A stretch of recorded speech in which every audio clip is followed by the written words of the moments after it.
Former President Thabo Mbeki's discussions with the ANC in the Free State around the rebuilding of the ruling party has so far yielded this conclusion, that the ANC may need to revamp or audit its entire membership in order to renew itself. Mbeki is in the Free State to meet provincial leaders as the province struggles with deep divisions following a court order which disbanded the elected structures. Now, the province is divided along factional lines, with Mxolisi Tukwana acting as a coordinator for the interim provincial committee.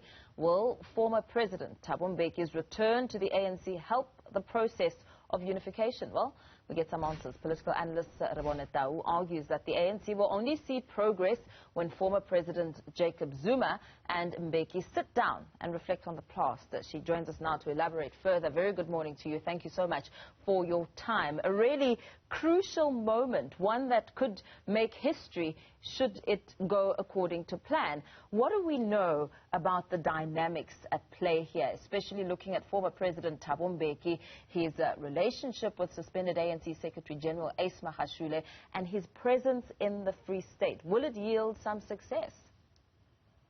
Good morning, Paul. And just to clarify one thing, Mxolisi is the convener, not the coordinator of the Free State. Spaseka was the coordinator.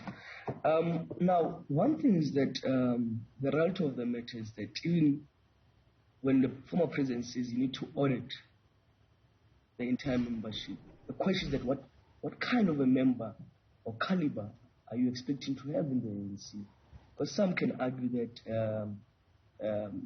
and some have said in the past that former President Mbeki is aloof, probably they're looking for intellectuals only to be members of the... So it's not yet clear what is the caliber, in this re-auditing of the membership of the ANC. They might find themselves left with only 200 members. What happens to the rest of the members, which will be around, I think, 1.2 to 1.3 million? Okay. Now, secondly, as I've indicated in my opinion piece, you cannot say that you're uniting the province. And what was interesting, yesterday there was a prayer for the suspended Secretary General in his town, Paris, and I was listening to one of the clips, where the priest was saying the same Mbeki, when he was president, he did nothing for the people of Free State. He did nothing for Paris. What makes him think that he's going to unite us in this province? So already you can see that the battle lines are drawn when you have people now also speaking in prayer sessions, about his presence in the province and not being happy about his presence. I don't think that President Mbeki is the correct person. And also I've spoken to a few members of the ANC yesterday and this morning in Free State, just trying to understand what is their thinking as just general membership of the ANC. And most of them say that they don't think that President Mbeki is the correct person to come and unite the province based on the historical relation that he had with the leadership of the province during his tenure as the ANC president. What do we know about that relationship, especially looking at the thought process around his relationship with the suspended ANC Secretary General Ace Magashule and the feelings around that dynamic? I always say to people, I don't think that Ace Magashule is a factionalist. And I'll tell you why I don't think that. Ace Magashule found himself having to fight within the province to remain as the chairperson, fighting with the hope of one day being the premier of the province. And that never happened during his tenure as the chairperson of the ANC, where he was overlooked for years. So in his life, the only thing that Ace Magashule knows is to fight. Nothing else. And that's why even after Nazareth conference, when he went to KZN, the first ANC gathering in KZN, he says 5 years is not a long time.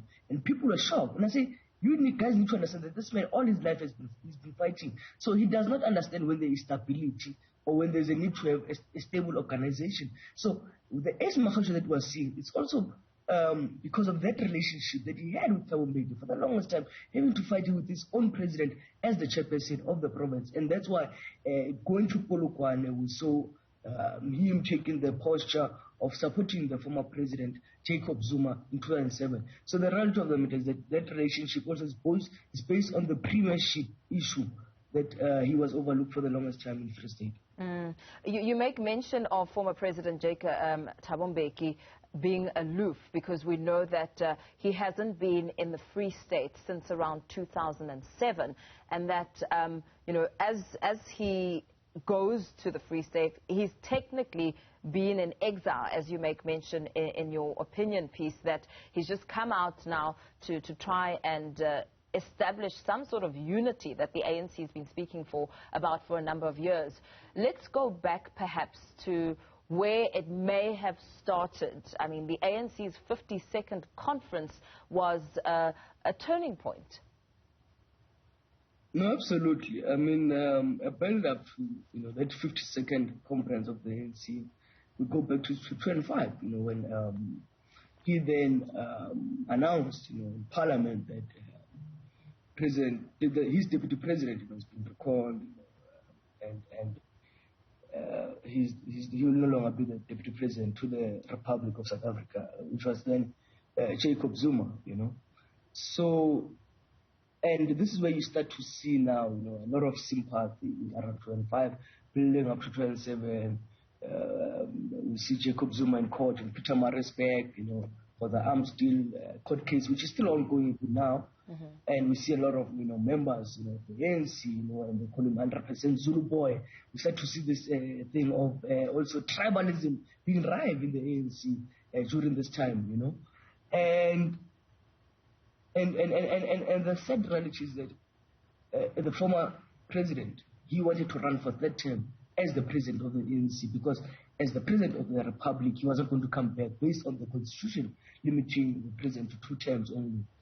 And people then started to realign with Msholozi, as for the position of president, because they knew that he will be the next state president. But that's the thing about the ANC, and this is what I say in that article, that the biggest problem is that every 10 years there's always a realignment. Most of these leaders are careerists. They're always positioning themselves to be in good terms with the incoming president, so that they're able to be deployed there, whether it's ministers and so forth.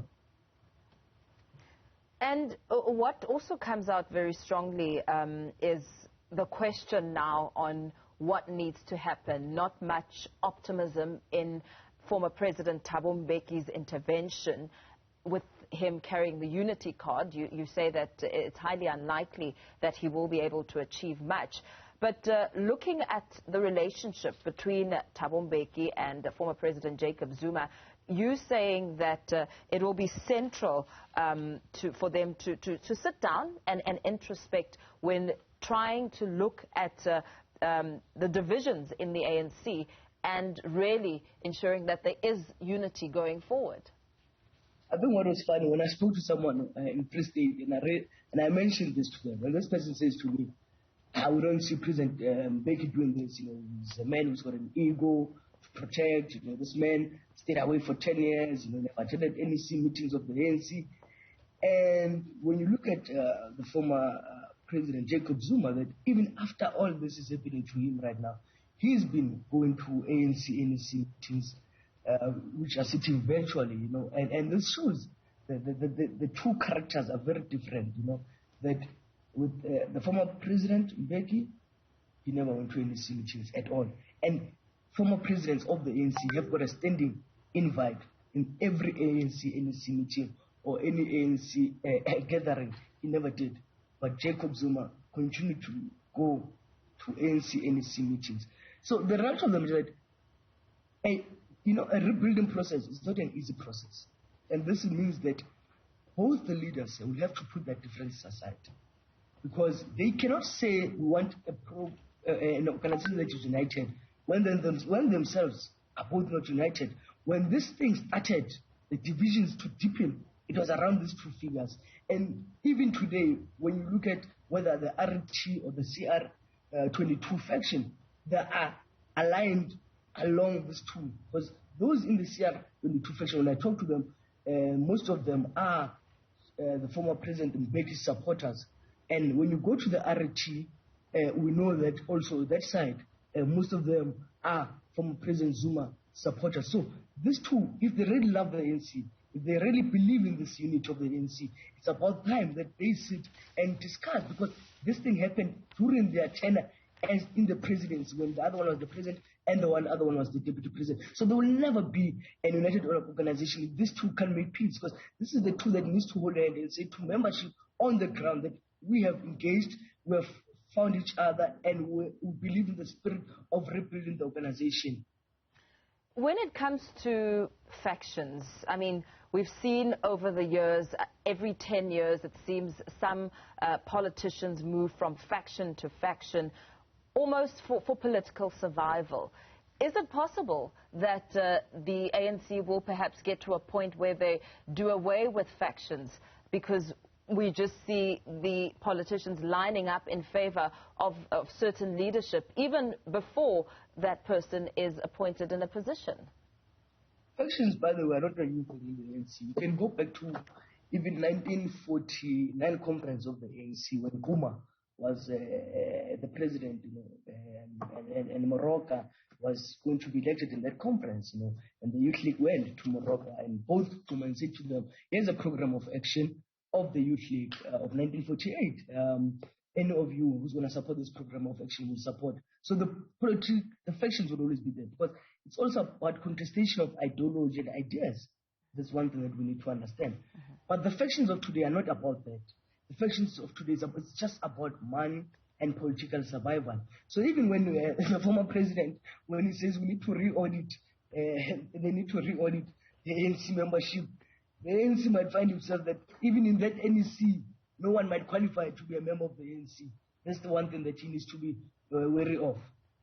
Absolutely. Some interesting discussions there and points raised by political analyst Rebone Tau. Thank you so much for your time. We're going to have to leave it there.